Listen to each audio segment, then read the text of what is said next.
Sup everyone, welcome back to another video. We are here again once again with chat. We've talked for the entire stream. Now we're towards the end of it now. Man, we went through a whole roller coaster. If you guys want the whole spiel, you can watch the live stream. The VOD is always on YouTube, or you can tune in next time on Wednesday, Saturdays, 7 p.m. to 9 p.m. Pacific Standard Time. But we're really only going to be focusing on Baizhu today. There's a lot that we covered, and I've narrowed it down to certain possibilities and why I think it is in your best interest to keep an eye out on Baizhu and potentially snag one up for yourself. And why is that? We'll get to it in this video. First and foremost, let's talk about the most obvious route for Baizhu.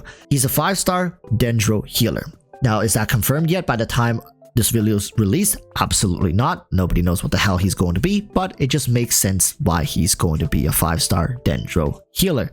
Now, there's also the chance that he's going to be a 4-star Dendro buffer, but that is so far out.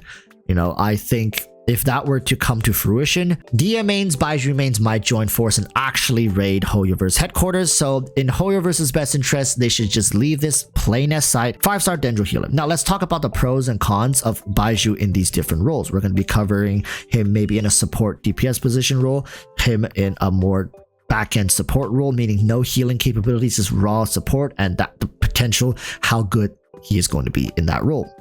Now, first and foremost, talk about the healing role. Okay, this is the most prevalent 5-star healer. Now, the thing when it comes to healer, we have to look at Yao Yao. Yao is already out, and a lot of people would say Yao Yao is a welcomed addition to their team comps because not only does she heal, she also has Dendro application. Now, don't get this mixed up. Healing and application aren't synonymous with each other. Just because you have an elemental typing and also you heal does not mean you have to apply the element, at least not in abundance, right? So now talking about Baizhu, the fact that I think Baizhu should be able to heal and apply Dendro is because you just have to look at Yao Yao.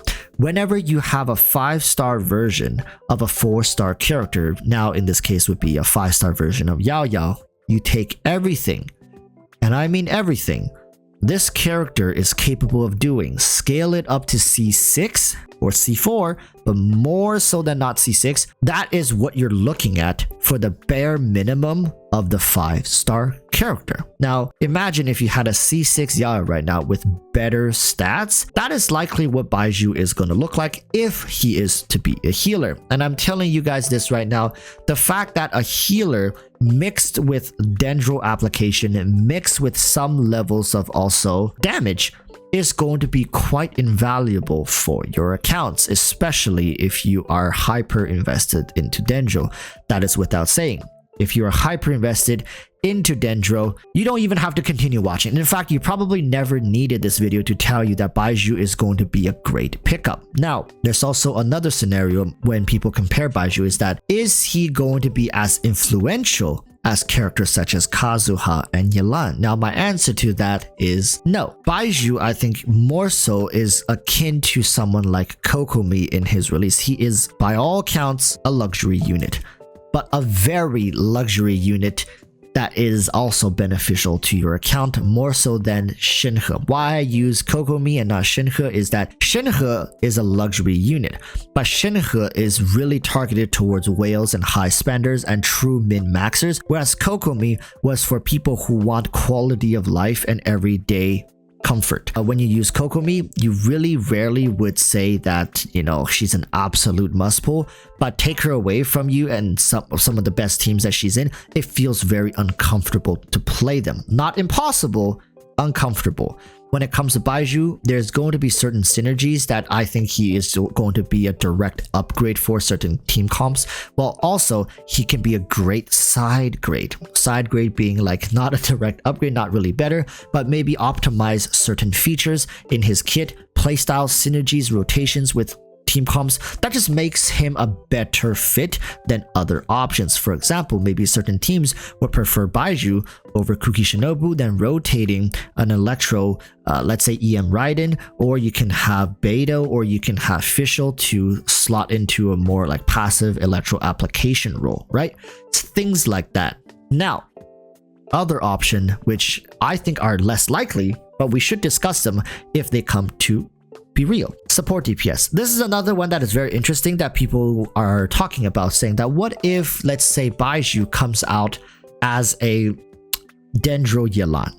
So he accompanies your on-field character's attack with Dendro. Now, does that not just sound like Nahida with extra steps? Because what does Nahida's elemental skill do? Nahida's elemental skill accompanies essentially your attacks, right? Her mark is latched onto the enemy and they proc every time you hit the enemy. It doesn't matter what type of hit, as long as you hit the enemy, they proc.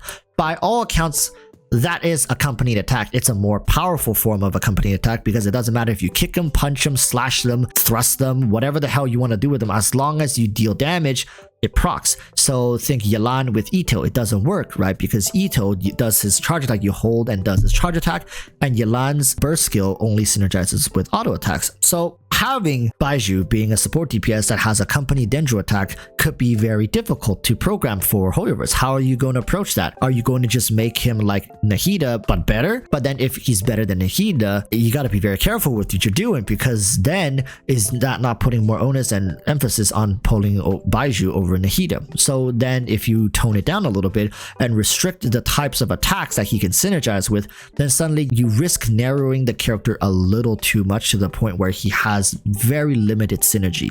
So this role is very difficult for Hoyoverse to balance a character around. Now, it can definitely be powerful, and there could be many creative ways to go around this, right? For example, maybe he can have a shield like Xinyan, which we also discussed on stream, saying, let's say he has a shield that applies aura application of Dendro. So think Xinyan and Kokomi mixed together.